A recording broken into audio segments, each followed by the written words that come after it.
3 अक्टूबर 1977 जगह थी नई दिल्ली में इंदिरा गांधी का घर। सीबीआई के एक अफसर गाड़ी से उतरते हैं और इंदिरा गांधी को गिरफ्तार भी कर लेते हैं, मगर अगले ही दिन उन्हें पछताना पड़ता है क्योंकि उनका कोई पैतरा काम न आया। नमस्कार, मेरा नाम है काशिफा विशाल और आप देख रहे हैं न्यूज़िफाई। 1971 के लोकसभा चुनाव में कांग्रेस भारी बहुमत से जीती तो रायबरेली से जीतकर इंदिरा गांधी भारत की प्रधानमंत्री बन गई। लेकिन 4 साल बाद इलाहाबाद हाई कोर्ट चुनाव धांधली के मामले में उनकी संसद की सदस्यता रद्द कर देता है। फिर 1975 में इंदिरा गांधी पूरे देश में इमरजेंसी लागू कर देती हैं। उनके खिलाफ विद्रोह करने वाले और बहुत सारे विपक्षी नेताओं को वो जेल भिजवा देती हैं। 1977 में अचानक इमरजेंसी हटाकर उन्होंने लोकसभा चुनाव की घोषणा कर दी। इमरजेंसी से सताए हुए लोग इंदिरा को इस दफा स्वीकार नहीं करते और वो रायबरेली से चुनाव हार जाती हैं। सेंटर में जनता पार्टी की सरकार होती है।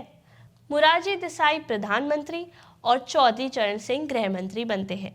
इमरजेंसी में सताए गए विरोधी राजनारायण और जॉर्ज फर्नांडिस जैसे नेता इंदिरा गांधी की गिरफ्तारी की मांग करने लगते हैं। चौधरी चरण सिंह, जो इमरजेंसी के समय तिहाड़ जेल में बंद थे, कह चुके थे कि सत्ता में आते ही वो इंदिरा गांधी को जेल भिजवा कर ही रहेंगे।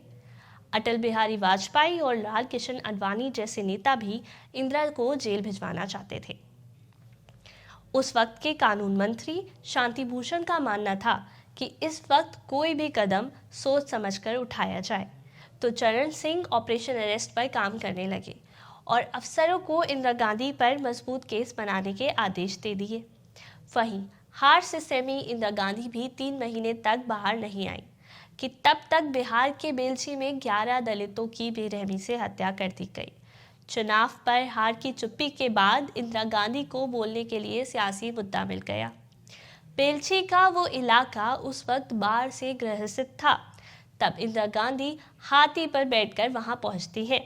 बेलछी के लोगों के बीच 5 दिन रहकर इंदिरा गांधी देश भर में चर्चा का विषय बन जाती हैं। जब वो रायबरेली पहुंचती हैं तो लोग उनका समर्थन करने लगते हैं। उनकी लोकप्रियता को दोबारा बढ़ते देख विपक्ष को डर लग जाता है। चरण सिंह ऑपरेशन अरेस्ट के लिए ए लेवल अफसरों की लिस्ट मंगवाते हैं और उनमें से सीबीआई के बड़े अफसर एन.के. सिंह को चुनते हैं। ये प्लान इतनी चौचत्ती से बनाया जाता है कि इसमें ना अटॉर्नी जनरल और ना ही सॉलिसिटर जनरल को भरोसे में लिया गया। चरण सिंह को मोरारजी देसाई से फूल प्रूफ प्लान बनाने की शर्त पर गिरफ्तारी की अनुमति मिल गई। गिरफ्तारी के लिए 1 अक्टूबर 1977 की तारीख भी तय हो गई। तब चरण सिंह की पत्नी शनिवार का दिन शुभ नहीं बताती हैं, तो इस प्लान की तारीख 1 से 2, फिर 2 से 3 अक्टूबर कर दी गई। एफआईआर में इंदिरा गांधी पर आरोप लगाया जाता है कि लोकसभा चुनाव के दौरान रायबरेली में इंदिरा के लिए 100 जीपें खरीदी गई। इनका भुगतान कांग्रेस ने नहीं बल्कि उद्योगपतियों ने किया था। वहीं दूसरा आरोप एक फ्रेंच कंपनी के ऑफशोर ड्रिलिंग का कॉन्ट्रैक्ट देने का था, जिससे भारत सरकार को 11 करोड़ रुपए का घाटा हुआ। इंदिरा को शाम के वक्त गिरफ्तार करने की योजना बनाई गई ताकि वो कम से कम 1 रात तो जेल में बिता सकें। तय हुआ कि एन.के. सिंह और डीएसपी एम.वी. राव गिरफ्तारी लेने जाएंगे। साथ में एक इंस्पेक्टर और एक सब इंस्पेक्टर होंगे। 2 कारें भी होंगी, जिसमें एक में इंदिरा बैठेंगी और दूसरे में उनका सामान रखा जाएगा। इंदिरा गांधी के आवास के बाहर पुलिस की तैनाती बढ़ा दी गई और एडिशनल एसपी किरण बेदी को लॉ एंड ऑर्डर मेंटेन करने का जिम्मा सौंपा गया। 3 अक्टूबर 1977 की शाम 5:15 पर एन.के. सिंह इंदिरा गांधी के घर पहुंचे। बाहर लॉन में बैडमिंटन खेल रहे मेनका और संजय गांधी ने उन्हें देखा तो संजय समझ गए कि कोई तो गड़बड़ है। उन्होंने बाकी कांग्रेस के नेताओं को फोन मिलाना शुरू कर दिया। अंदर बैठी इंदिरा गांधी कुछ नेताओं से बात कर रही थी तो उन तक भी एन.के. सिंह के आगमन की खबर पहुंच गई।